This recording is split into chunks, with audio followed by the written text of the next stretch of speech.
Can I have your attention, please? Calling all new moms, seasoned moms, soon-to-be moms, and all you mamas in between. Welcome to the Mom Friends Podcast. I am your host, Rach, and I am so happy to have you here. I hope this podcast gives you conversations that help you to not feel so alone. Because even though it seems like we're surrounded by bodies 24/7, motherhood can still feel really lonely at times. And how are we supposed to know all this stuff? Join us for conversations where we keep it real, keep it honest, and maybe even get a little controversial. There's only one little catch.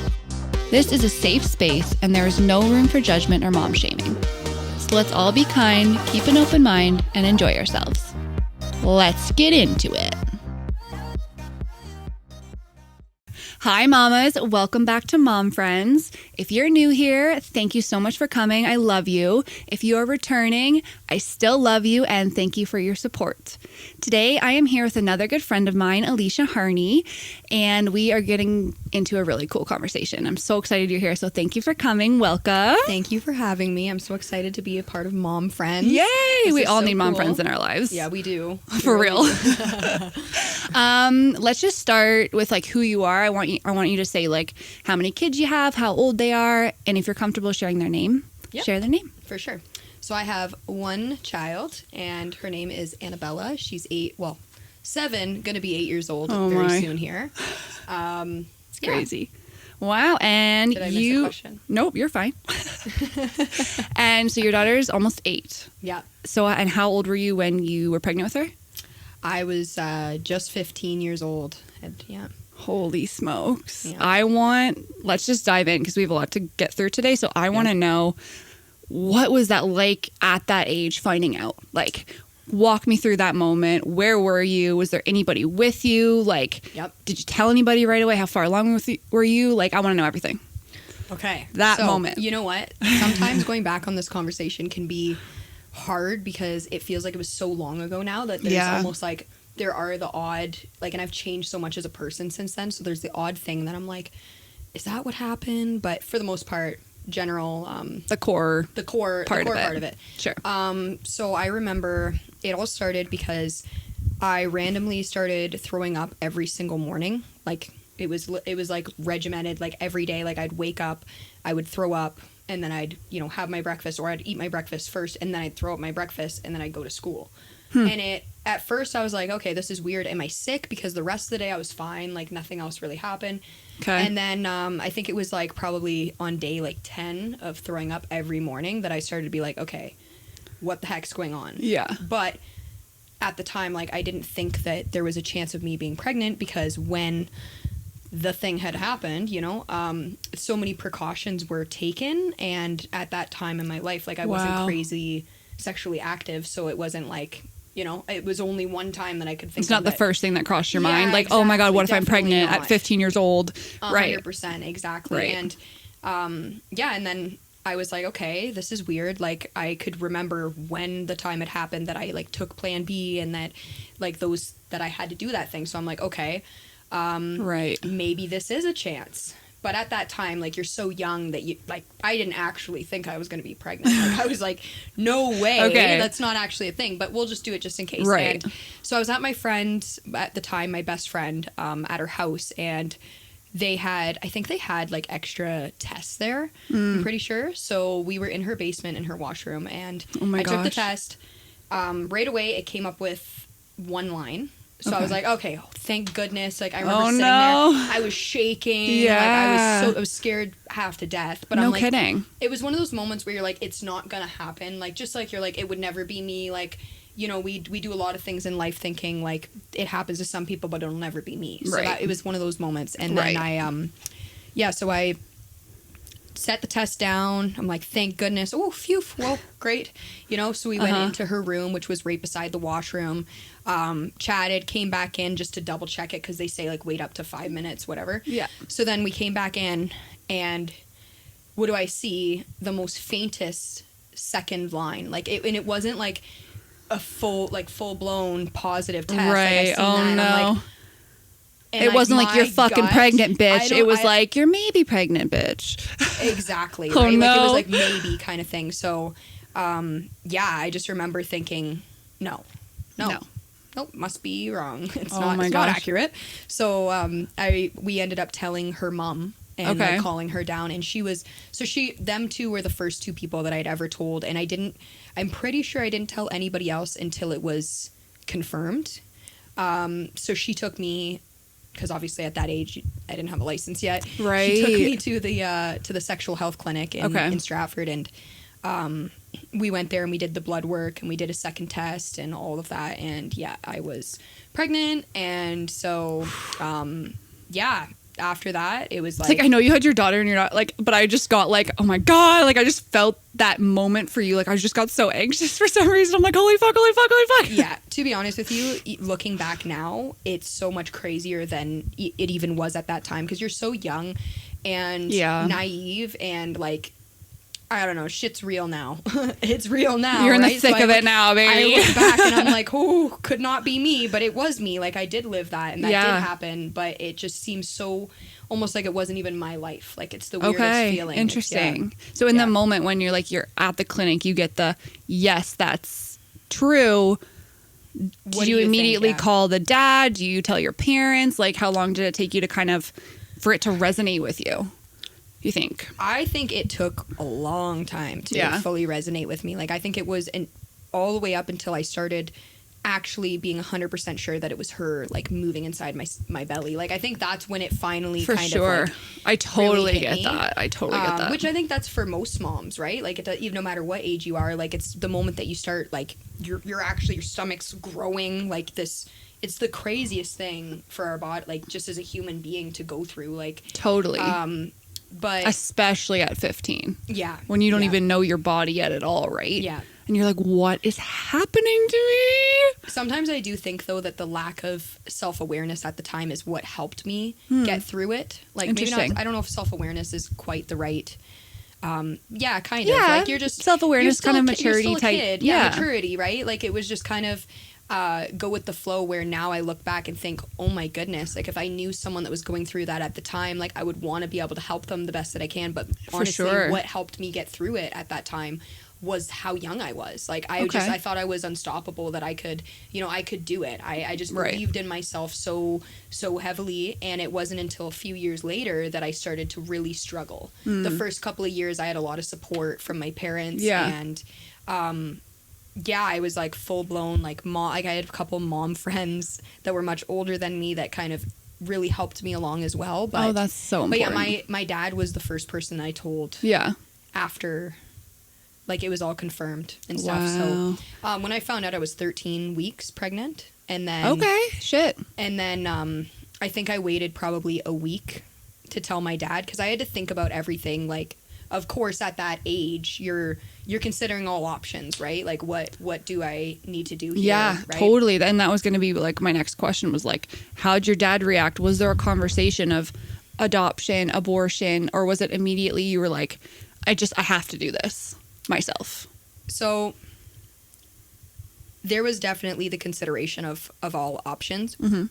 At the time when I found out, as far as I can remember, I was far along enough that it wasn't like, obviously you only have 5 weeks to take that pill that they can give you for like an abortion to kind of stop it early on. So after that, it was like the baby already had a heartbeat, because I think the heartbeat starts at like 7 or 8 weeks or something like that. I don't even remember. It's early. It is early though. I just remember being so petrified and sitting there thinking, okay, so I either keep her and my entire life changes, or I don't and my entire life changes too, because I'm that type of person that could not even, like, if there was a bee in my house, I'm trying to catch it in a cup and like let it out the window. Oh, so wow. I was very, at the time, like anti-abortion, whereas pro-life, now, yeah, exactly, pro-life. Now I'm not saying go and get all these abortions, it's a great thing, but totally. I'm very much like, if you're in a situation and you truly believe that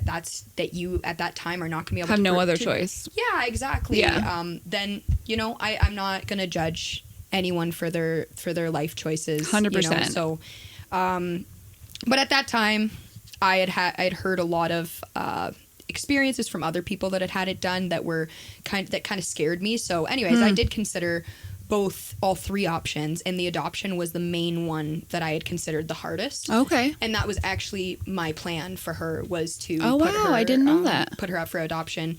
Because I was like, there's no way. Like, I'm 15. I'm still, like, I'm in grade 10. I just started. I was pregnant going into grade 10. Holy shit. So, not knowing, right? I found out so I would have got pregnant in August, and, like, the beginning of August, I'm pretty sure. And then I found out in, like, October, end of October or something like that. And, I think. And, so then I told my dad, and...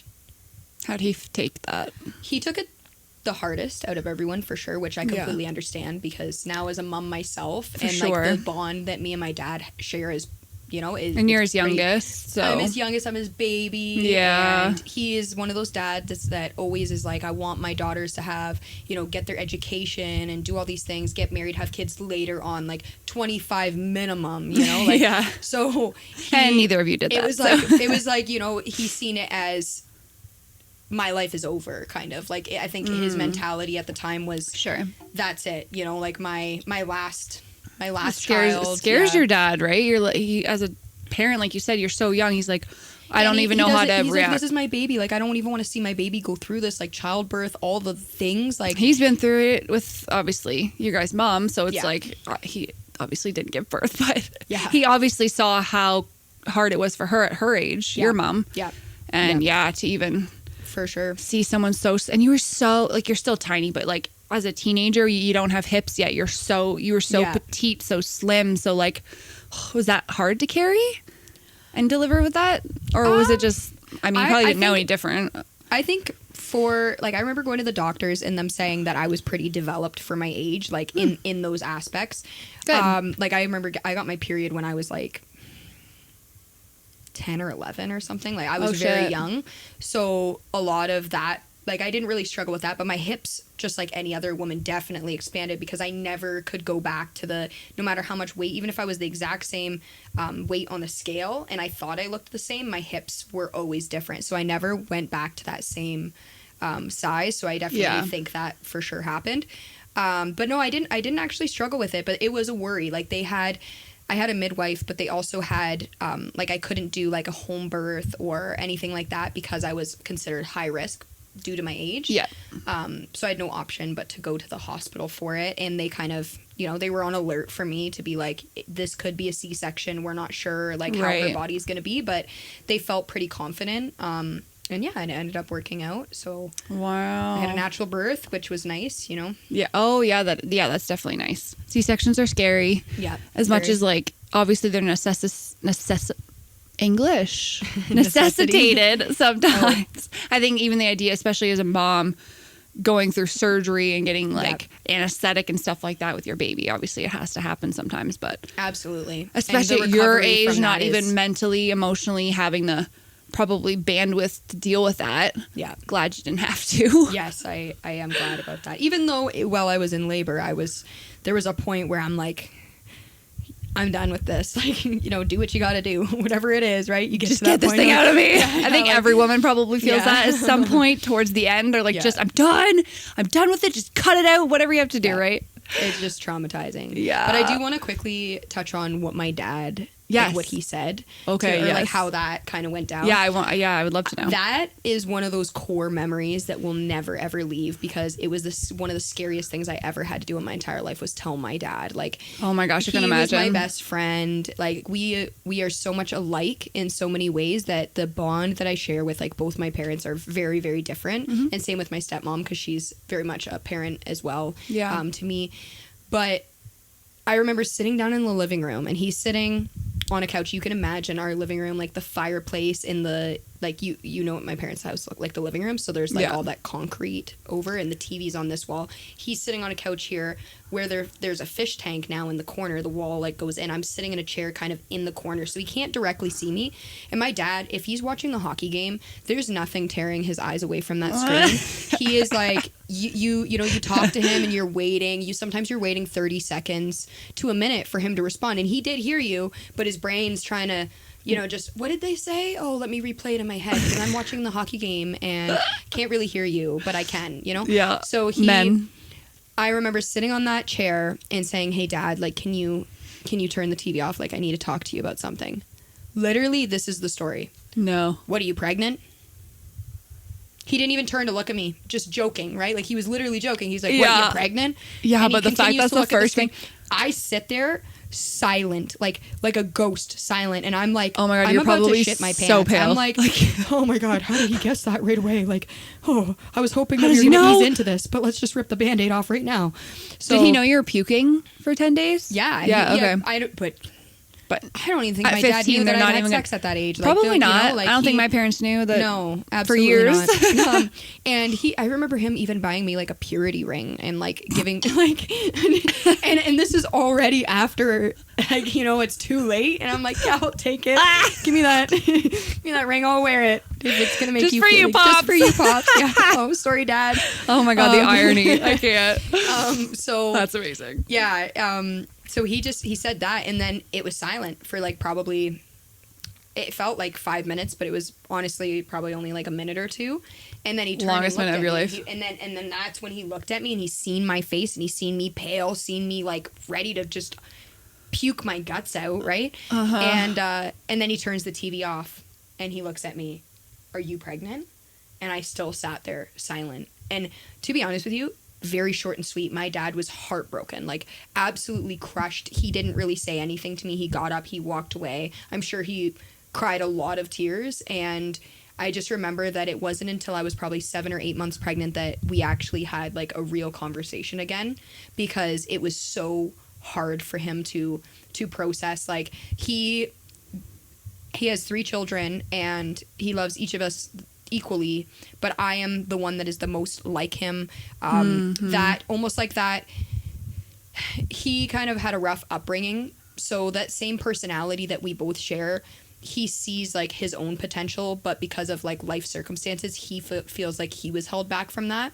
And now I think, and he's never shared this with me directly, but I think that he's seen it as the same things kind of happening to me. Yes, I grew up in maybe a little bit of a nicer household environment and stuff like that, but just having kids, like, you know, he was 19 when he had his first son, and at that age he was nowhere near ready to take on that responsibility. So now he's looking at his 15-year-old baby that he doesn't even know has been sexually active, nothing, that's pregnant, and his whole world is crushed. Like it broke my dad's heart. He was the hardest one to get through to, but then to this day he is the absolute best granddad ever. Like there's no man, like obviously her, like Bella's dad loves her as well, but I don't know, he's a superhero, and it makes it so hard for anybody to ever add up or compare, or like when I'm looking for someone to date or something like that, like they're like, my dad is just,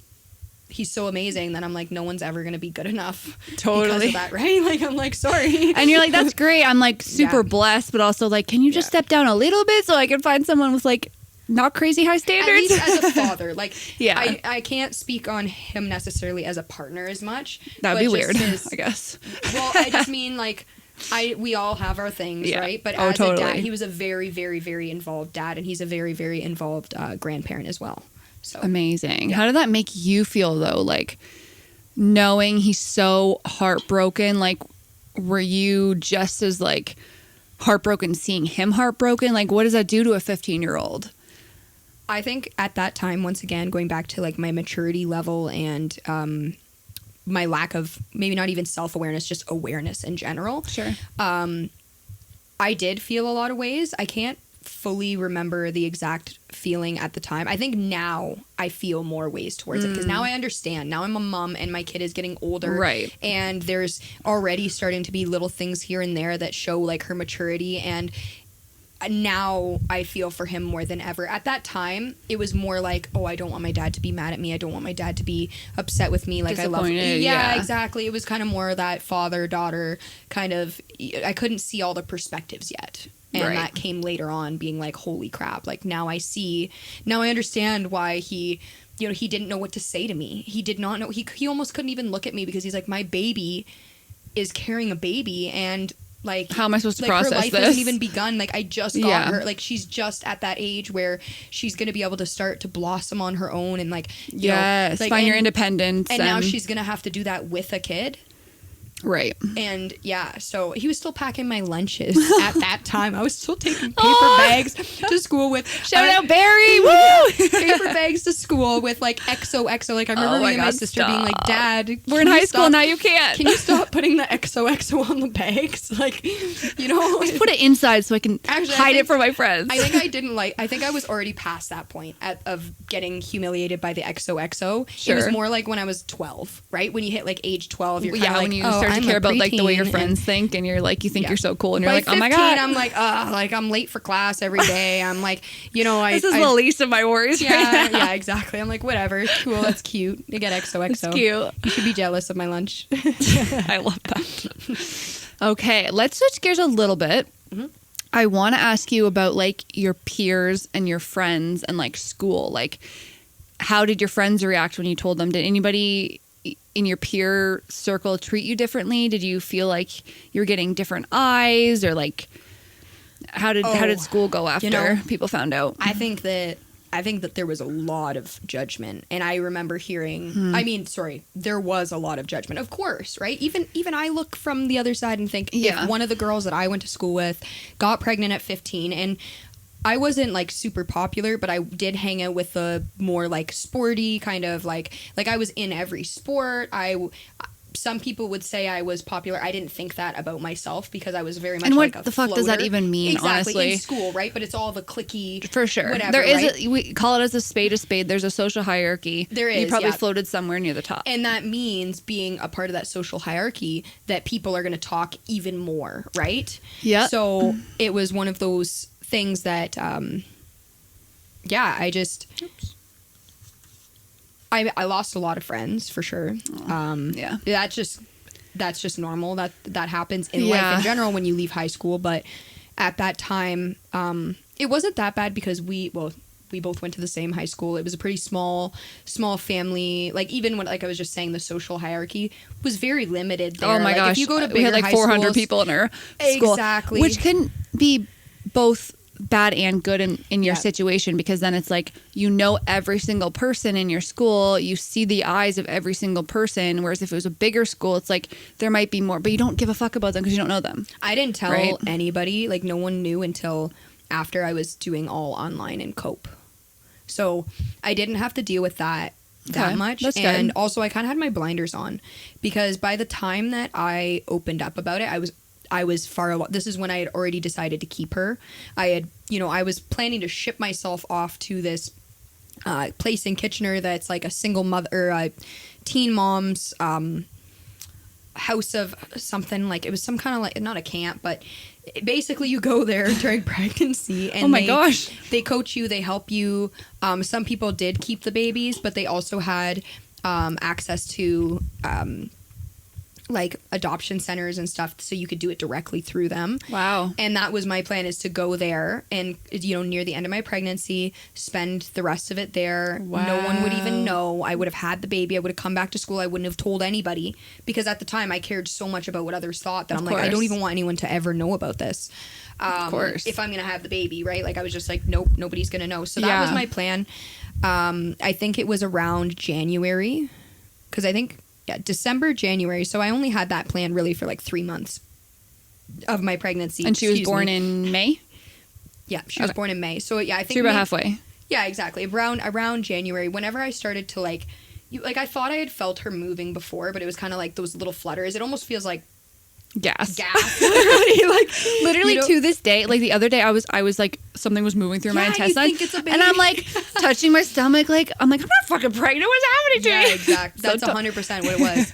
I remember standing at the storefront at Tim Hortons, because that's where I was working, and taking a customer's order and literally having the biggest smile on my face, because I felt the very first, like, not just like moving around, but almost when they kick their foot and they hold their foot there, and it was like, and it's just like direct pressure, and I'm like trying to feel for it, and I couldn't feel it yet because I was only like 6 months or something like that. But Yeah. Oh my gosh. I thought, holy shit, like, this is happening. There's a human in me that is partly... The first time is the most fucking bizarre Oh, it was feeling. the weirdest shit that I had ever... It's, like, so cool, but you also feel like there's an alien inside of your body. And then from that day forward, it was just my entire mentality completely changed. It went from, you know, being a 15-year-old in grade 10, focused on passing school and what am I going to do after school, university, all those things, trying to get all university grades, all that crap, to boys, of course, from a young age. But it went from that to I'm having a baby and I'm going to take care of this baby. And like I just stopped caring. It was the craziest thing. I remember walking through the halls the very first time that like I actually had to go through the whole school, and it was to write my literacy test. And this was, I don't know. I had Bella May 23rd, and the literacy test, I think I wrote it at the beginning of May. Like it was only a few weeks to maximum a month. I don't even think it was a month before she was born, but I was heavily pregnant. Like I was ready to pop, and I came in the school and I had to walk down the hallways and sit in a room with all these people that I went to school with my entire life and write this literacy test. And that was pretty crazy, I must say. Now I look back and think, holy like, whoa, you know? But at the time, it's a lot of eyes. I was so focused on her. And I chose to walk down the hallway and not look around at everybody staring at me, because I know everybody was. Of course they would. I would be too. You're a 15-year-old in high school with a big ass belly that has a child in it. No one's used to that. For sure. So I totally understood that. I only really had a problem with one individual, actually. Like verbally to my face, at least. I'm sure there was tons of stuff. I remember hearing about people in Stratford, because I lived in Stratford for a little bit, like people from those schools talking shit about me, like in class. One of my friends that was in one of the classes stood up for me and said, like, shut the fuck up. Yeah, exactly, right? So, God. So it, like, word traveled. Is that mine, the green? I think so. Holy crap, my voice is traveling.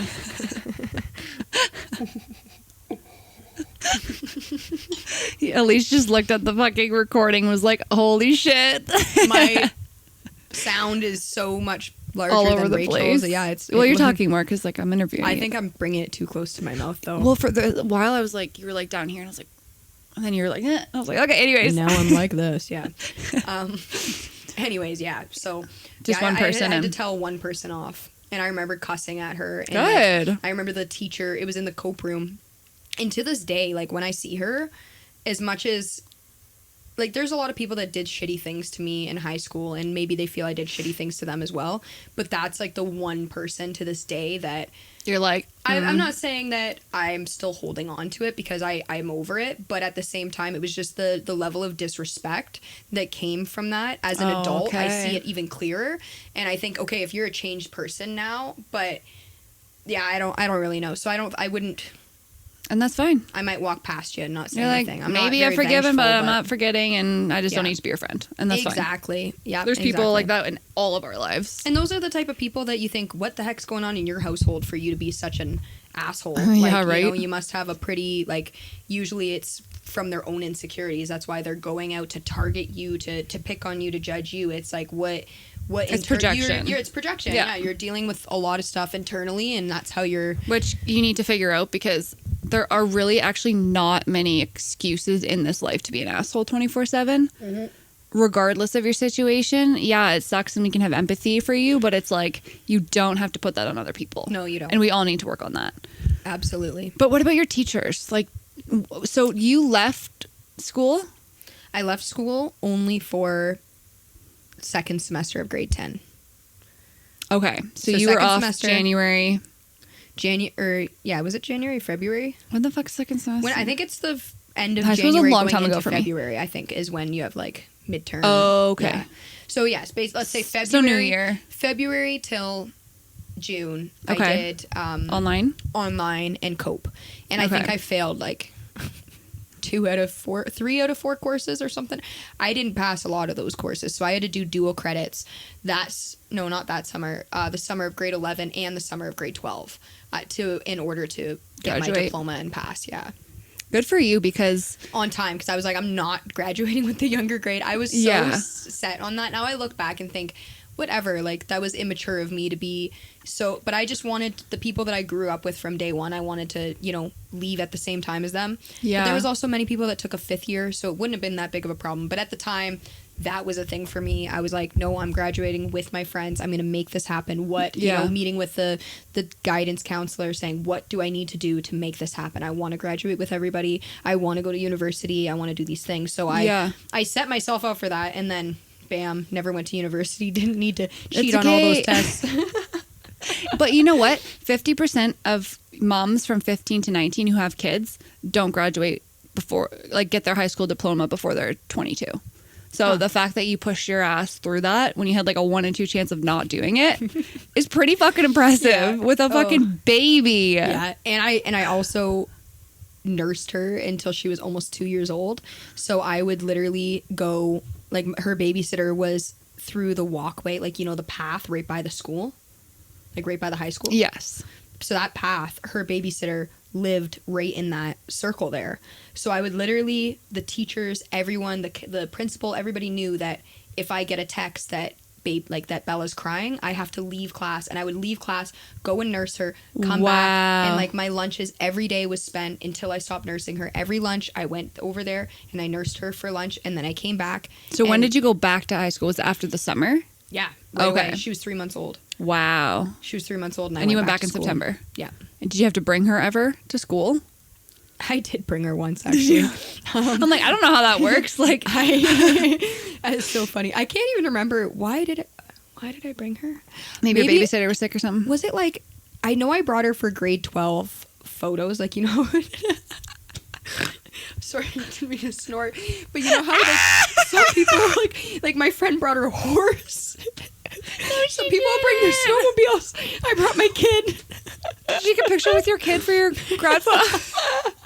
Some people come in and they do like dance photos. Like, okay, we never did. We showed up with our cute ass outfit and sat there.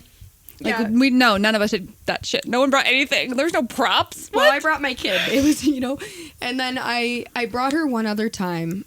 I can't remember, but I remember her sitting like where the library was. You know, they have those quiet rooms. Yes. Right? Like the left one was where we always did our grad photos and stuff, but the right one was like computers. You could work in there. No, not computers. Like at the end of the library. Oh, yeah. I know one what of you're those talking rooms. Yeah. So I remember like me and like my friend group at the time, we were sitting in there and Bella was in there with us, and it was just kind of funny because I look back and I'm like, sure, I was a mom, but like you were also a teenager. I was also a teenager, so almost like that mother-daughter relationship at that time was almost like it gave off some sibling vibes. Like it definitely, right? Sure. Because you're only so 15 young. years apart. And for even till today, like I definitely I feel very confident in my role as a mother now, and I know that we have that mother-daughter, but there's still a part of our connection that is we grew up together. Literally we grew up together through the most crucial times of my life and some of the most crucial times of her life. We grew up together, and it shows in the relationship that we have today. And I'm sure like my future children, it will be just a completely different type of bond and connection because my maturity will already be there. And of course we're growing, we never stop, but 100%. And every mom that becomes a mom grows between 15 and 25. You're like triple, you go through. You're going through triple growth with kid to adult, 100%. I just want to rewind just a touch with your birth and everything. So, like, you give birth to Bella. Who's in the room? Way too many people. Way too many people. That was also another sign of the times, you know? Yeah. Song. I had 5 people in the room. I had my sister, my best friend at the time, my mom, my stepmom, and Bella's dad. Wow. So I had 5 people in the room, and I would never do that again. No. Never. You know what? When I did it, I'd listened to a lot of different things, and everyone was like, make your own decision. And I was like, I just want my husband, my midwives, that's it. That's and what I would do not regret that for a second. My birth team was amazing. It honestly, it makes sense. But everyone's different. It makes sense at that time because of how young I was. Like I did needed feel the like support. I needed my mums. Like I felt like I needed, for sure. And both of my mums were like Roz and my mom give me different, like their personalities are so different that they give you different things. Yes, exactly. So having the two of them, it felt, you know, and then of course my sister, but then at the time, like my best friend was like my sister, and who was there throughout my entire pregnancy. She was there when you found out, so of course that makes sense in your brain to be like, you need to be there. And since we were little girls, we always were like, we're gonna be in the room for each other's births. Yeah. And, you know, we're gonna be maid of honor for each other's, like we were still at that young age that those were... your friends are everything at 15. Yeah, exactly. Your family's important, but your friends are everything in high school. Yeah.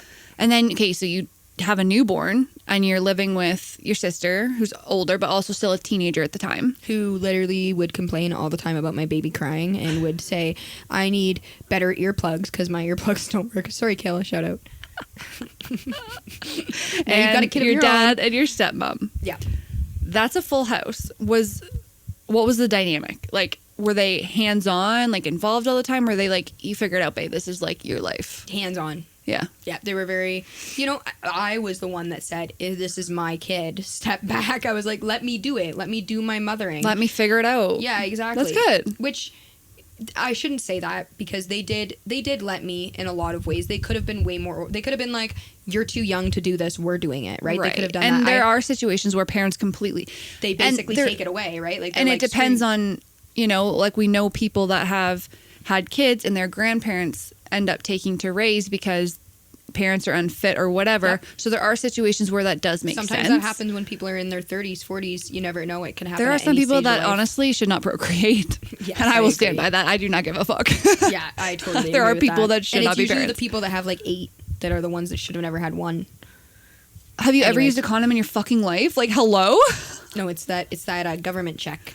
Oh my God, I know. Yeah. I don't know what it's like in the States, but in Canada here, we have a lot of support for single moms. Yeah. Which is good. It is good. But there's some people that abuse that, and I think it's disgusting. Yeah, exactly. It's like as soon as that 4 years hit where they got to start school, it's like, it's time to keep going. You know, because we need that baby bonus. Yeah. Give me that money. So I don't have to work and I can sit up. That I just did. He also snorted earlier and I love it. So, so it was a good dynamic. Obviously, you just said your sister was not loving it. Nope. I'm sure she loved your kid, but yeah, but she's a teenager too, totally, right? And she's always been sensitive. Like, you know, we go camping or we go here or there, and like my girl has to bring her fan everywhere she goes. Like that fan, and even if it's sweltering, that fan you can't put it on rotate. It has to be directly on her. Even if all of us are sweltering and sweating to death, it is her fan. I brought it. I made the effort to bring it. So she's gonna kill you for this. But the sounds, like she can't handle any sounds. And to this day, right? Like she was just telling me about these new earplugs that she got. She's like, I can finally sleep. She's like, I've been sleeping great since I got these things. Yeah. So I don't blame her for that at all because it's a real thing. I can sleep. But in that moment, it's like you're overtired, you're exhausted. Yeah. She's but I also getting like crabby. To piss her off, so you know, you're a little sister. What do you expect? I can't say that I felt too much towards that. Like if anything, I was just like, oh my gosh, is this going to be the time where my parents finally realize how mean she can be to me sometimes? No, I'm kidding. No, she was great. She was a great aunt, and she still is. So yeah, but you know what? It's heavy. It's a lot. Like it's. Yeah, 15, you don't even know who you are. Nope. And now you have a newborn in a household with so many people. In your house, it wasn't small, but it wasn't big. So you guys are all in close quarters. Yeah, very close quarters. You're all not sleeping because everyone's hearing the baby. You know what I mean? Like, I'm sure tensions are fucking high. Like, did it affect your relationship with your family at all? Do you think? Definitely. Yeah. Very much, yeah. I'm sure it's better now, but... It is better now, but we definitely went through... I ended up moving out when Bella was a year... Or was she almost 2? She was almost 2. She was over a year and a half old when I moved out. So I was 17 turning 18. And the reasons for that were... They were kind of, like, I mean, silly, yeah. I look back now and think, you know, I probably should have stayed at home a little bit longer because the journey that we went through from that point onwards was really tough for a long time. And it wasn't actually until we moved back here to Mitchell that I felt like our lives started to have a bit more stability and my maturity growth was huge. And yeah, there's been a lot. Like, it's been for sure a very bumpy road. The first 2 years, first year and a half of her life, I would say was pretty great. Like, just like they were there for you, supported you, helped you out. Yeah. And even just in general, like me as a mom, like I was so, like that was the center of my focus. Sure. Solely, and a little bit of school as well. Whereas I think around age 17 to 18 was when I started to realize on everything that I had missed out on, and I started wanting to go out with my friends on the weekends that she was with her dads or with her dads. Sorry, there's only one. Some people are, live that life. That's fine. Yeah. Yeah. So you feel like you like missed out on some stuff, and like you were trying to get some of your teen back, and you went through a little bit of experimental maybe. Yep. Yes, definitely. Yeah. Now I have a good balance with it. I still go out and I still party here and there, but I am very in control. I'm very in control of everything that happens, and I feel definitely mature enough and at an age where it's not a worry at all. And at that time, I guess I had that same mindset. I was like, I'm fine, but I wasn't, right? And right. I'm actually lucky that I never got dragged down the wrong path, because during that time, like, even though when I was with her, I wasn't doing bad stuff, but when I didn't have her, I was partying, so... and experimenting with life. Yeah, exactly. Sure. And you know what?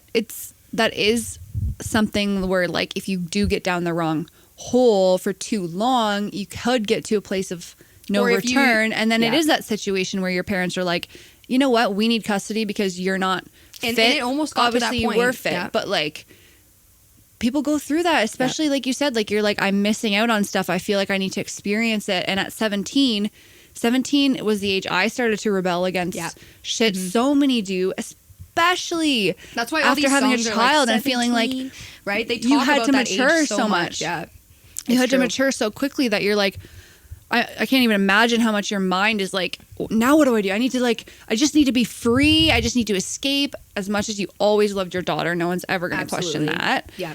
I think it's okay to have those moments and come back from them. Yeah. I think that's the most important. I was going to say the most important thing was the coming back. Totally. Because we all have times in our lives that we're not proud of. All of our, there's things, it was all part of our journey. Yeah. So I do live to that. I don't regret anything because I learned so much through the hardest experiences that I've had in life, whether that was having a kid at 15, the things that I went through between 17 to 19 especially, and even like relationships that I've had, the things that I've learned through those as well. Like, there's so many things that at the time I felt like, oh my gosh, why did I make this decision? I regret it.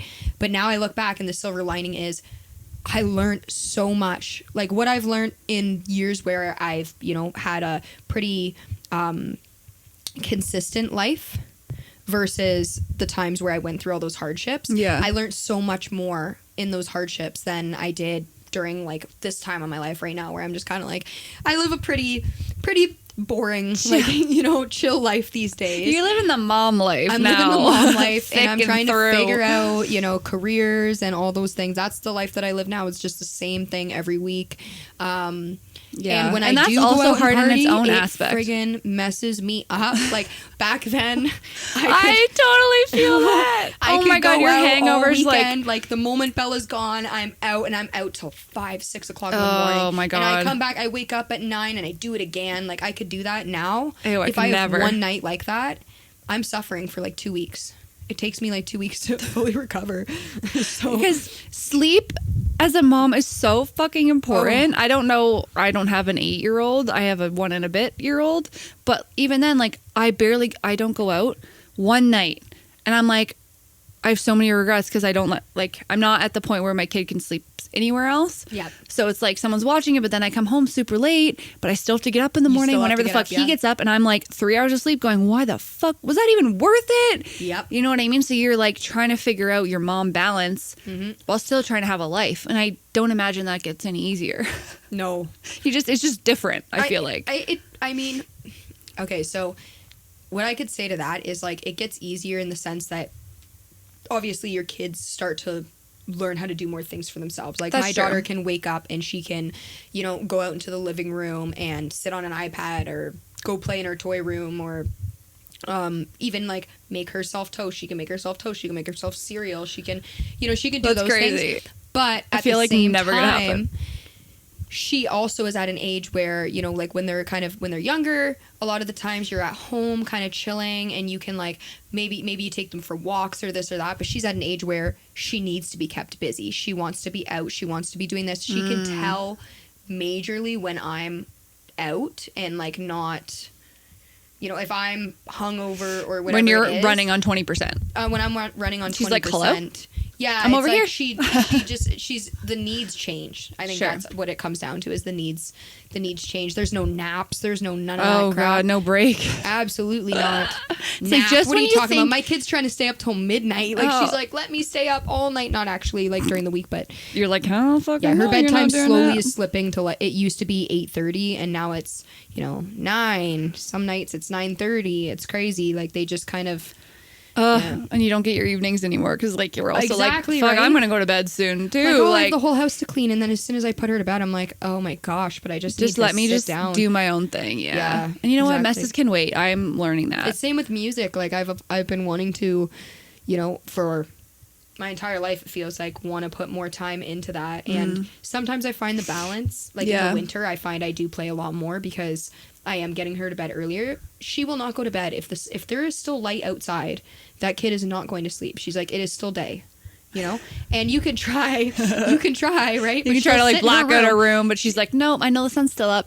Yeah, she'll sit in her Oh, room and you no. know that she's awake. And, you know, it's just trying to teach them like how important sleep really is, because now we see this as adults. Like, your sleep is everything. It determines your mood, your productivity, your relationships with people. Yeah, totally. Yes. And you notice even in your kids, like even in a baby, if they don't get much sleep, they're fucking terrible. Yeah, Like, exactly. They're terrors. They're emotional Yeah. as fuck. grumpy as fuck, easily irritated. I mean, same, but Same, yeah. I was gonna as say. adults, we can control it more than kids Yeah, can. we're but- better at self-regulation for sure.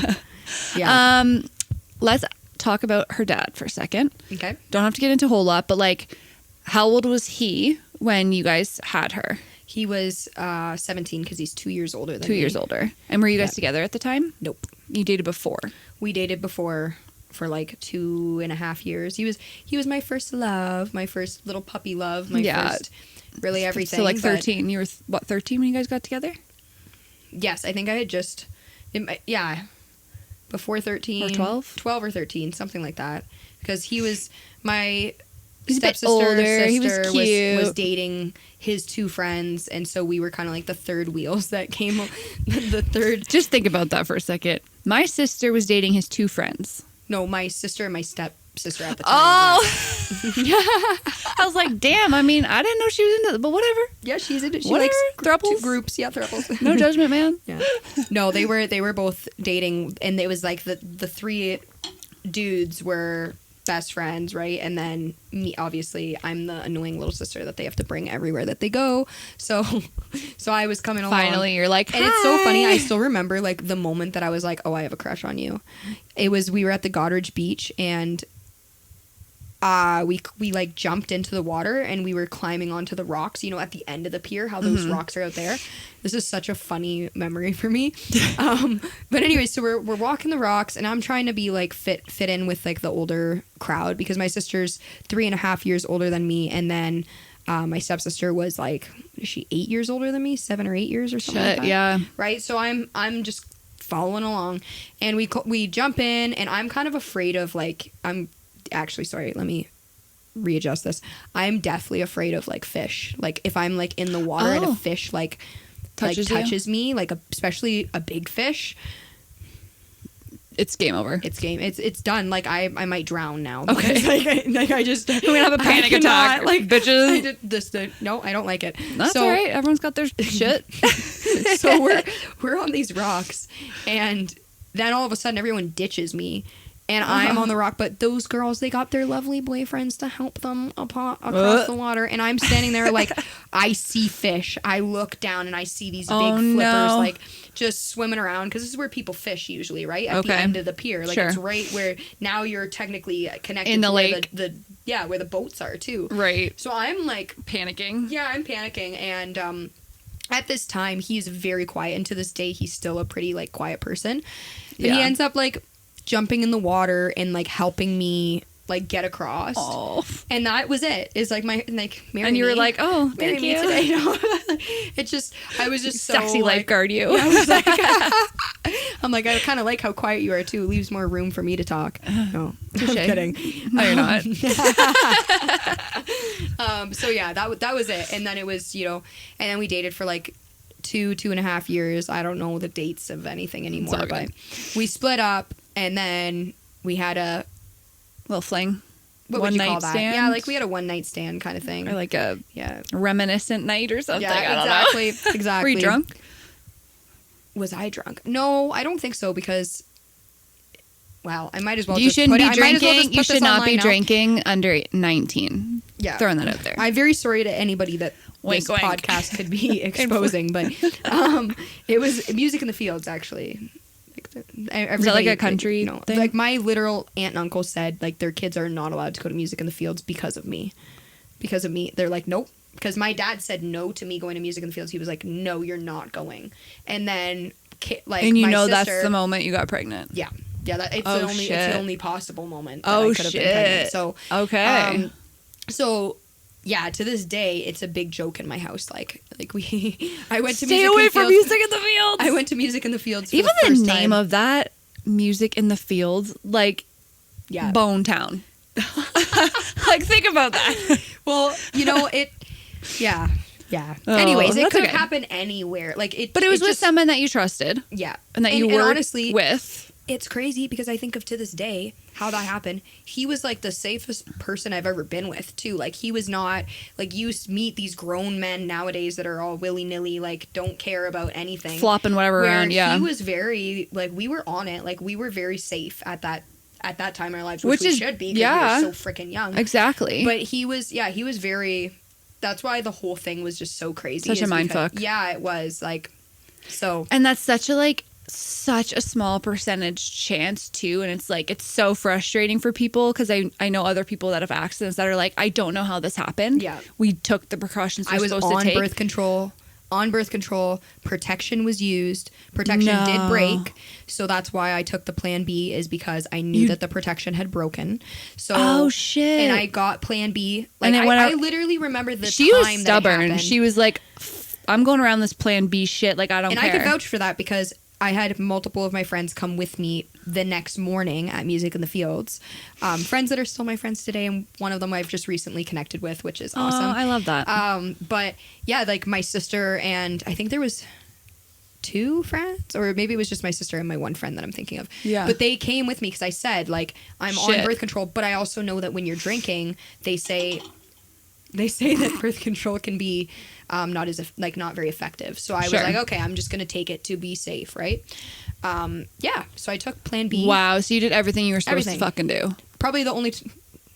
Should I share that? What? The only time in my life that I've ever taken that many precautions, and it was the only time that I ever gotten knocked up. So... I mean, she was sent to you for a reason, clearly. Literally. That's what I say. Like she was your biggest lesson in life. Yeah.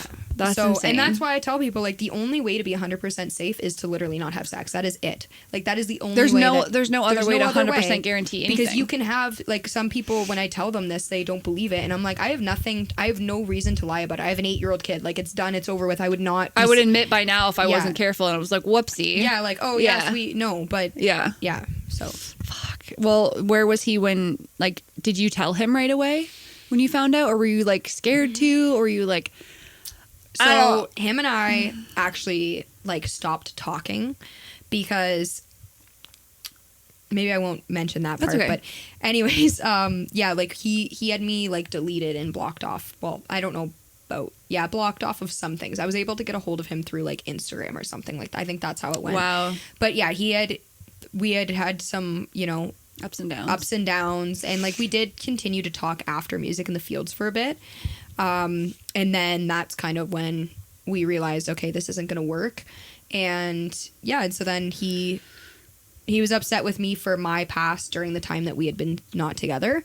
And yeah, so he had me deleted off. So at the time that I found out I was pregnant, I had to like message him on Instagram and be like, listen, I'm not trying to be one of those crazy exes that is like, get back together with me, blah, blah, blah. But I am trying to tell you something serious. So like, without telling him, me, bro. Without literally telling him over in text. the message, like I'm like that. I don't want to tell you something like this through fucking message. Instagram. Yeah. And I just remember when we met up, we met at the Ball Diamonds. I remember that exactly. Like or he picked me up or something, and we went and drove there when I told him.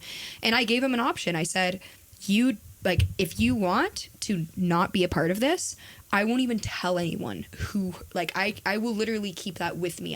Nobody needs to even know who her father even is. If that's because we're so young, I want you to have a decision. And obviously for him, it's like, okay, but I'm still her dad. So like, even if even like, if nobody else knows, I still fucking know. I still know. And that's still my kid. So I understand why that, like, looking at that, but at 15, you don't know what to say. Yeah. Right? You think you're doing the right like thing. He had a choice. Yeah. Too. And you're not trying to trap him. Obviously, he wanted me to probably, abort mission. Right. But, unfortunately, it's not his fucking choice. Yeah. And also, looking back now, there was a lot of things that influenced my decision to go the way that they did. And obviously, I'm so grateful for Bella, and I would never take it back. But I do think that for young girls at that age, if they do get into that situation, that is maybe one of the situations that those protocols could be used for, would to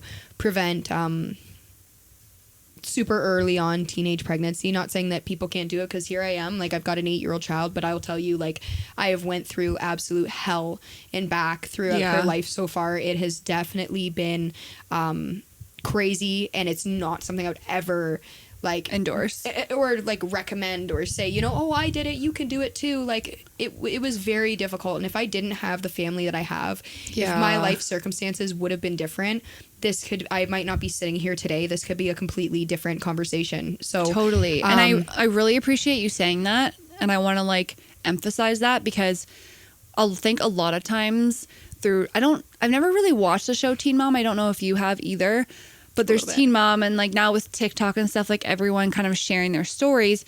I think sometimes those situations can be glorified and not shown the full truth. So I appreciate you saying like, yes, I can do it. And if you're in the situation, you can figure it out. But that was fucking hell. Yeah, and it was. We're all as moms like programmed to not talk about the hard shit. Yeah. And that is why I think I am so passionate about Mom Friends, because I want open dialogue. I want to cut the shit out of mom shaming and judgment and all these stigmas. And I think like saying there's a stigma around teen pregnancy doesn't mean we're saying go out and get fucking pregnant as a teenager. No, please don't. Be careful. If you do want to be sexually active, like use contraception. You know what I mean? Yeah. As much as like you think you might be able to do it, I don't really think any teenager goes in with the mindset of like, I want to have a baby. No, and people might think that they want to. Yeah. But as we know, as grown-ass women that have children, it is not at all. It is not a walk in the park. You can sit there and not have a kid, because that has been something that is a pet peeve of mine, is all of my friends, specifically one in mind that tries to tell me what to do, how to parent, what it's like to be a mom. Shut up. If you don't have a kid, you have no premise. No idea. Like, because I had no idea until, and I still, even like now, right? Even though I've went through it and I've had a 1.5-year-old, I still don't know what you're going through, because every kid is individually 100%. different. And you do start to forget things once you've passed like that point, right? Like when she's 1.5, like I can't put myself 100% back to that point, just like you don't know what it's like to have an 8-year-old. So every stage of parenting is so different. For everyone. Totally. And it's just...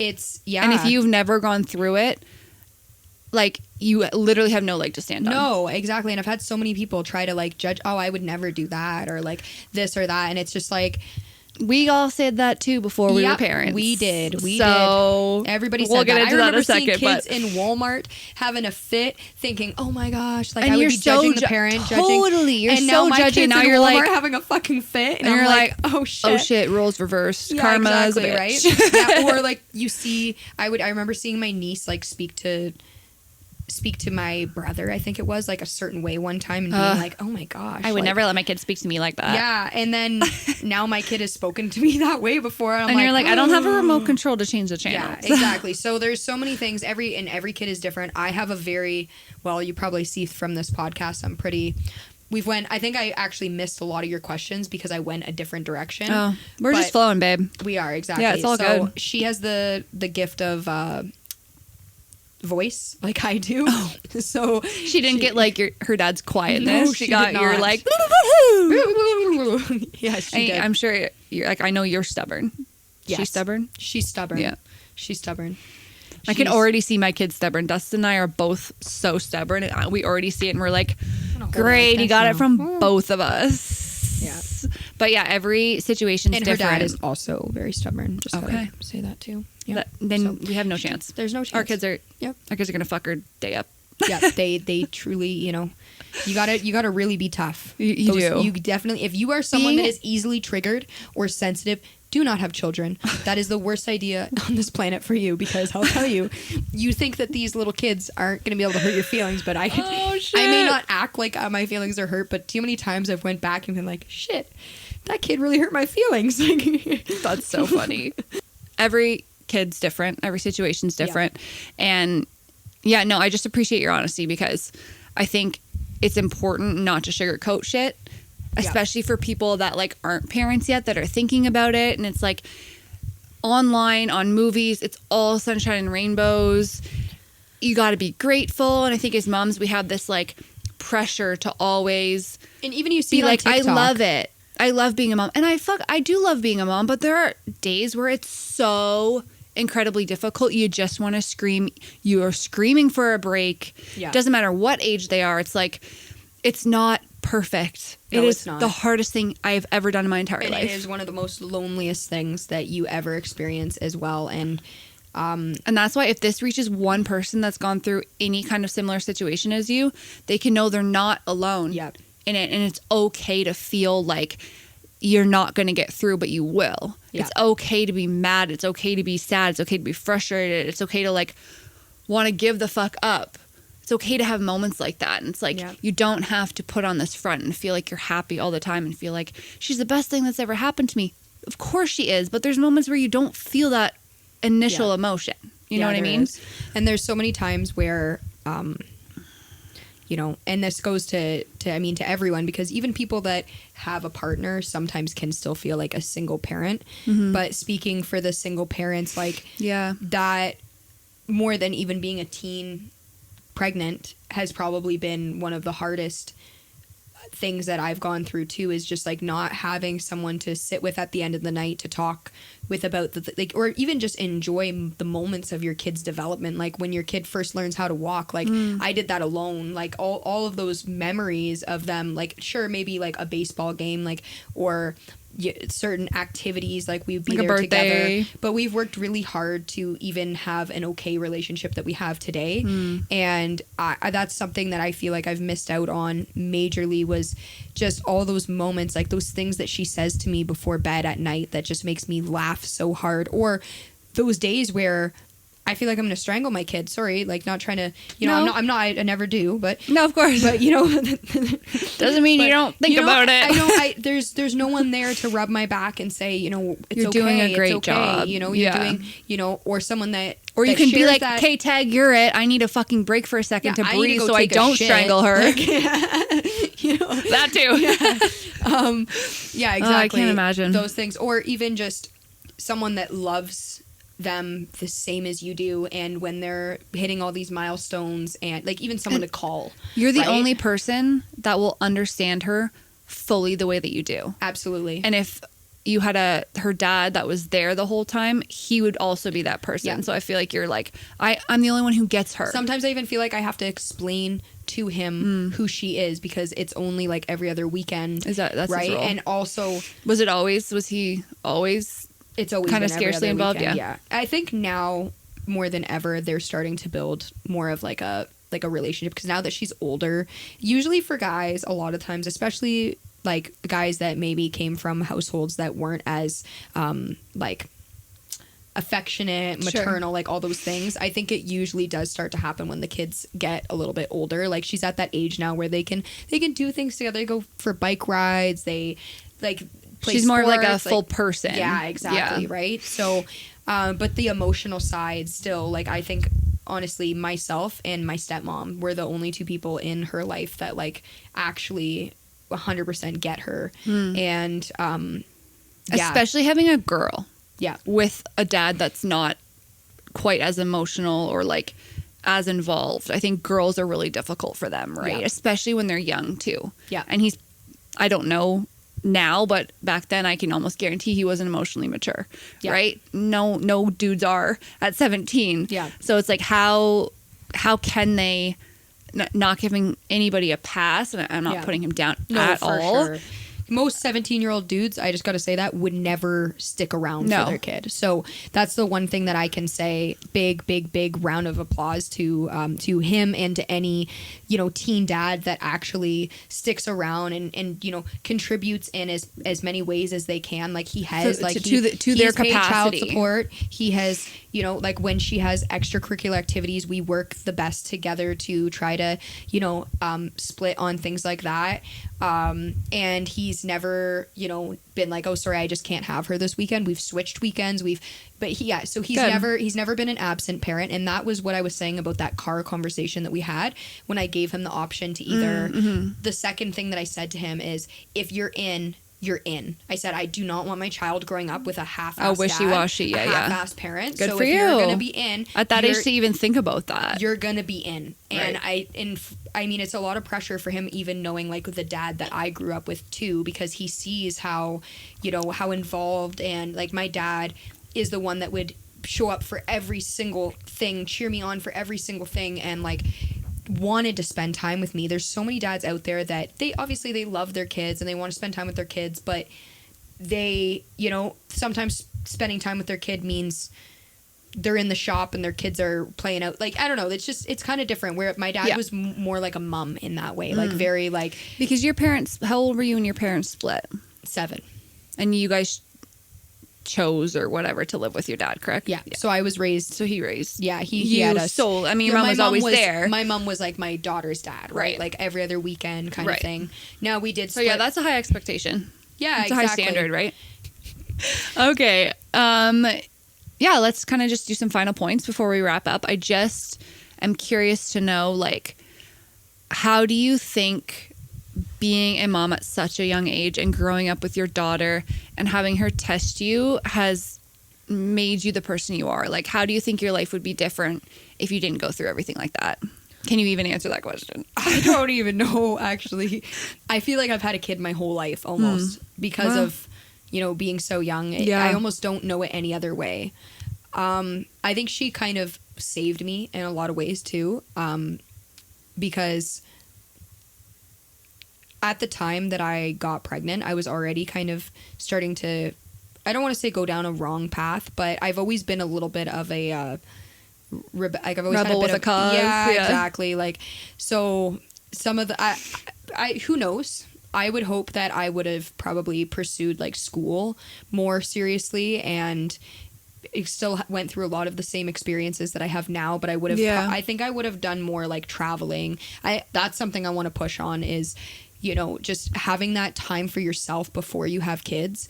I really see the value in that now, being able to experience the world a little bit, because it does give you that extra knowledge and experience and perspective about the world, to share with your kids. That's and true. To pass on to them too. And that's a good point. I know that was always my dream. Like, even for school, like I always thought about going to a remote school and doing something where I could travel around and help people around the world and stuff like that. So and that's not necessarily something that you completely push to the burner, but it's different now. It is different. Everyone says, like, your life doesn't end when you have kids. No.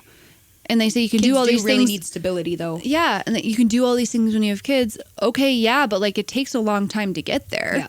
your life doesn't end, but it just completely shifts the trajectory that you're going on, right? And now they say it takes a village to raise children as well. And if you want to do something, sure, I could still go to school. I could still travel remote. I could homeschool her. There's so many things you could do. You could live live the RV life, which, by the way, I would absolutely love that. But not having support, number one, not having a partner, it's very possible. I'm not saying any of these, but for me, no, I'm sure someone out there does it, but someone out there has definitely done it. But for me personally, without having, my neighbors who help watch my daughter so that I don't have to pay a daycare 2 days a week, my parents who are even just emotionally there for my daughter, and they're like, for example, tonight they're watching her while I'm here teaching music lessons. So without those people to just it makes travel, it really, really difficult. It would be so difficult because then you don't get that breather. Business partner, right? Like, my kid's not my business partner, so if I need to work, you have to basically meet strangers along the way, or your kid has to be old enough to be self-sufficient, to be able to take care of themselves or be by themselves. Yeah. So, and not everybody thinks about that, right? Yeah. It's like, it sounds good on paper, but like everything we've talked about and will ever talk about, it's like, it depends on who you are and your situation and your capabilities, and it depends on your fucking kid too. Yeah. Right? Some kids are so independent, they can just sit there and do their thing and not really like, okay, mom, you can be on the computer for 6 hours, I don't care. But not many kids are like that. Yeah. You know what I mean? Yeah. Especially ones with energy and things to say and things to do and stuff like that, like your daughter, right? Like, she's got loads of energy. So it's like, and she is Miss Curious George.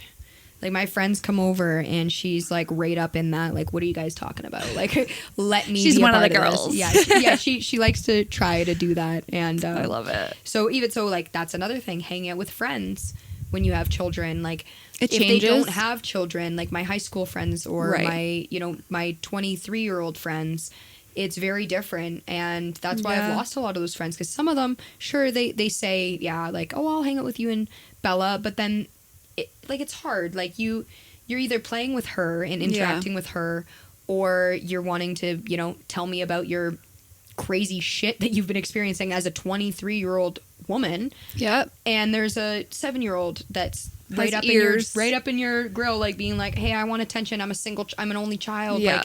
Like, or there's things that they probably shouldn't hear that you want to talk about. Yes. And it's tough because people without kids don't fully understand that, or don't fully understand, like, you're on a certain schedule, and it's like you get interrupted all the time. Even doesn't matter how old the kid is, whether they're talking or not. It's like, as a mom, you're not just gonna like completely ignore them, right? And just focus on the conversation. Like, I have people come over, I can't finish a goddamn conversation to save my life because my kid's whining about something, and it's like, they're the priority. Absolutely. Sorry, like, and not only I have to. Even something as simple as last minute plans. Yeah, I am the queen of, like, let's do this last minute. I've always loved that. I've always been a procrastinator. I've always been a spontaneous. Let's go, baby. But my life I can't do that. I can't do the last minute plans, which has affected my dating life huge too, because, like, everything, you need someone. Let's go for coffee. Every other weekend, do you want to go on a date? Every other weekend, we can do that. Like, every other weekend. But then it's like every other weekend, really, you have to see other people too. So, and I also work every other weekend, both days. So it just has to be after my work hours every other weekend. But I got to be up early for work, and you can't come during the week because I don't introduce people to my kid for a long time until I know that things are serious. So that pretty much means no one. And like, friends. So how about an hour to this party this weekend next Tuesday? Bitch, I have a child. I have to get daycare. Oh, it's her weekend with me. She's old enough now. She's at the age of 8 where, like, I'm going away this weekend, and she's pissed. Like, she was this is our weekend together. Like, you're leave. So because of that same with that right now, for example, like with Declan, like, he's at that age where he needs both of his parents, but he's way more like mom. I need mom, right? Yeah. And mom is who is his primary person right now. I'm with him 24/7. and that's what I've been forever. Right. The whole time. So even her going to her dad's was so hard for the longest time because she has, like, separation anxiety from me. And that's how it is to this day. Like, I'm gone for one weekend, and she's so aware now. She's like, this is our weekend. What are we going to do together? And I'm saying, I'm going away. Which you're allowed to. Yeah, exactly, right? But it doesn't matter if your kid's trying to make you feel guilty. You're going to feel guilty because you love her as her mom. Absolutely. Yeah. And people don't understand this. So many people are like, that's not healthy. Like, your kid should be able to.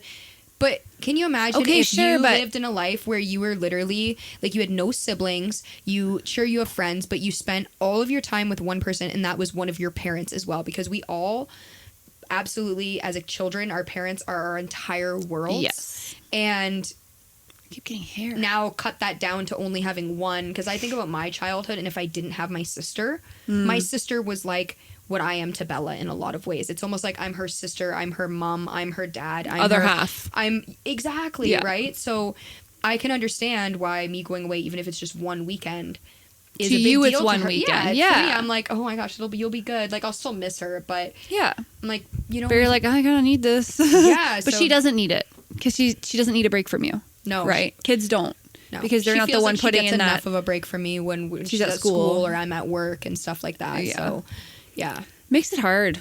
We could go really on fucking and does. on we could and on about all the parenting things, but there's so many. We are in a time constraint, yes. So thank you for being honest about everything. I think this conversation is going to be so important for young moms and moms with young girls, right? Who are approaching the age that you were, right? To have these constructive conversations with them, talk about contraception or maybe abstaining if you 100,000 fucking % don't want to have a kid, don't have sex. It's not that hard. Yeah. Okay, I shouldn't say it's not that hard. I was going to say. We have hormones and we have needs. You know what the weirdest part is that why was it so hard for me then, but now I can go time. Like, I can go. It's because your mom now. Yeah. Yeah. I feel it. That's part of it. I feel it. Also, I just, there's other. Doesn't matter. We're going to wrap it up. We learn how to do it ourselves. We're going to wrap this up on that note. I like to end with a rapid fire, MOM for mom. So, M, what is your most memorable moment as a mom so far? It can be anything. It can be bad, sad, happy, funny. This is really putting me on the spot. Most memorable moment as a mom. Shit. Oh no, my brain's going blank. You're like, I'm not. What do you mean? I have had no moments. It's like someone's like, "What's your favorite song?" I'm like, I don't know any songs. Honestly, okay. So one of my favorite moments. Now I don't know if this is my most memorable, but I'm just gonna say something that came was when Bella came up on the stage with me for the very first time. When I think she was 3 years old, and she came up. We had a showcase at the Crystal Palace, and she sang "Twinkle Twinkle Little Star," and she was so little, like she was literally. She was so I don't even shy. know if she was 3, like she was very little. But I remember, I've done this now with multiple students. In that moment, I was singing into it, and I'm singing like this, like super high, like how you would sing to a child. Sure. And all you can hear is my voice in the mic, and then I'm like, I'm gonna sing it in her ear. If I sing it in her ear, it will help her, whatever. So I sang it in her ear, and I remember watching the video back after and just thinking, wow, because music is so literally special. Everything to me outside of obviously being a mom. And music's your thing, though. It's my thing, yeah. And going on the stage for the very first time, like I can still remember that like it was yesterday. So seeing her do that and seeing her sing like pretty much all the words right, and her voice was so cute. She stayed in pitch, and she's standing there with, I don't know, it was a very proud, memorable mom moment. I love that. That is so sweet. I am so not musical, so that will never happen to me, but I love it. But it could be with something else. Absolutely. Right. Any of your passions. The day he picks up a volleyball, I'm going to be like, that's my kid. Yes, exactly. For opinion. So what was something you had an opinion of before you became a mom that completely changed after you became a mom? I'll give you my example. It was always like, before I was a mom, when I was pregnant, I was like, I'm never letting my baby watch screens, blah, blah, blah, blah, blah. Yeah, well, you know what? Sometimes you need 10 minutes to fucking cook dinner. Here's Miss Rachel. Thank you. I could say that would be my thing too. Screens. Or something you like judge that you're like, I would never judge swearing. That now. Okay, swearing. Tell me. That would be my thing. What do you mean? You would never swear around your kid? Yeah. And now you totally swear around your kid? Like not, I still try not to. I do make an effort. Like you do, because even when we're talking to you, you're like, I'm like, fuck. And you're like, fuck. Yeah, exactly. Like certain words, especially, I do try to filter, but I definitely am not like you thought you were going to be. I was raised with no swearing. Like, same. Zero. It was very not tolerated. I kind of try to do things where like I swore all the time as a kid, just behind my parents' back, and I really trained myself to like know the audience. Like, I never swore in front of adults, basically, right? Sure. And anybody else. And I think that's a good habit to get into, because to this day, like, I can really filter myself if I want to. You can turn it off in front of, like, when you're in a professional setting or whatever. Absolutely. But yeah, I don't know. I think I'm kind of raising her in a lot more, like, I'm being a lot more real with her about things from a young age, and trying not to over subject her to things, of course, but at the same little time, exposure, so it's not so, like, taboo. Yeah. Because I feel like with kids, it's like, even for me growing up, it's like, if something's, you can't drink, and you never really expose them. And they never, like, really properly explained why. Like, I explained to Bella. Because then it's so like, you're so interested in it as a kid that you, like, almost, you do everything behind your parents' back. You get into dangerous situations if it's something like that, or if it's, like, swearing, which isn't really harmful, but it's like, you put it in the situation of, well, this is so interesting, but then you just get so obsessed with it as a kid because you're not allowed to hear it or do anything with it, that you're, like, obsessed with it behind closed doors. You know what I mean? So I think that's a cool approach. I really taught her why, why can't kids use these words? These are adult words. These are adult words, and these are words that have a lot of meaning with them that you don't fully understand. And when you're old enough to fully understand and know when and when not to use these words, when's appropriate, when's not, and the power of those words, that's when, you're mature enough to know to use them. And that would be like, you're going for a job interview. There's no swearing, you're at school. There's not, just knowing time and place. When you hit that level of understanding, then, that's it. Don't swear at people. Like, it's not, don't use them as weapons. Exactly. We've all done that. Yeah. I love that. Yeah. And then the last one is, what is the most annoying thing your kid does right now? Everything. We hate her. I'm just kidding. Oh gosh, that one is like, there's too many things coming up in my mind. Oh no. She loves her kid, guys, I swear. I love her so much. I couldn't figure out a memorable moment, but I can definitely figure out that one. The most annoying trait she has right now. Oh shit. Oh man. Honestly, one of the most annoying things for me would be how she acts different in front of a crowd. Like, for example, like, if I were to be dating somebody, and like it's literally one of my fears is, like, dating somebody and bringing them to meet her, and her royally, like, just being, like, a pain in the ass on purpose, like, just because she's at that age right now, and she's done it with just, like, my friends. Like, my friends will come over, and she's the most chill kid. Like, you can sit here and have, like, you almost think she's 12. Some of the conversations you can have with her sometimes. For sure. But then all of a sudden, friends come over and the attention's not on her, and someone else is taking my attention. And she's whining and acting out, right? And that's something that I did as a child. And now I see it in her, too. And you're like, oh, shit. Yeah, exactly. Like, that, I mean, that doesn't happen that often. But it's definitely something that... This is the stage that's even happening. It's annoying sometimes, not as much anymore, but I'll be, like, on the phone, someone will call me, and then she's been sitting there on her iPad minding her business or doing whatever she's doing for, like, 30 minutes straight without, a single word, and then I'm on the phone, and all of a sudden she's like, mom, this is the most important conversation you need to have, and you need to have it right now. Oh, exactly, right? Yeah, so that's one. That's cute. That's one thing. Yeah, I mean, kids are fucking annoying, man. We love them, but oh shit, they're so annoying sometimes. They are. And I'm pretty, like, I have a pretty good tolerance to it now, because I'm not just around her, I'm around a lot of children, especially in her age group. But I can definitely get in on those mom conversations about the annoying little children. Little traits, yeah. Fair enough. I was one of them, though. Still am. I'm just a adult version. Well, Leash, thank you so much for coming. Yeah, this was so much fun. I love this conversation. I just think it's important. I think it's good to have real, honest mom chats, because Lord knows everyone feels the same way. We're just scared to say it. Absolutely. And thank you for having me. It was kind of cool to share this and share your story with whoever ends up watching this. Hey, if we reach one person, that's all we're here for. Yeah, it's true. Okay, mamas, take care. I hope you took something from this conversation. I love you, and I will see you so soon. Mwah! Disclaimer. In no way do the conversations on this podcast replace the advice of health professionals. We are just speaking from our own experiences and what has worked for us. So speak to your midwives, OBs, or family doctors when necessary. When listening, always remember that every mom and every child is different, and what may work for one person might not work for another.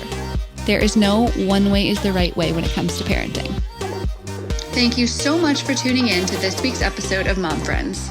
Please like and subscribe to us so we can grow our beautiful motherhood community together. Talk soon. Mwah.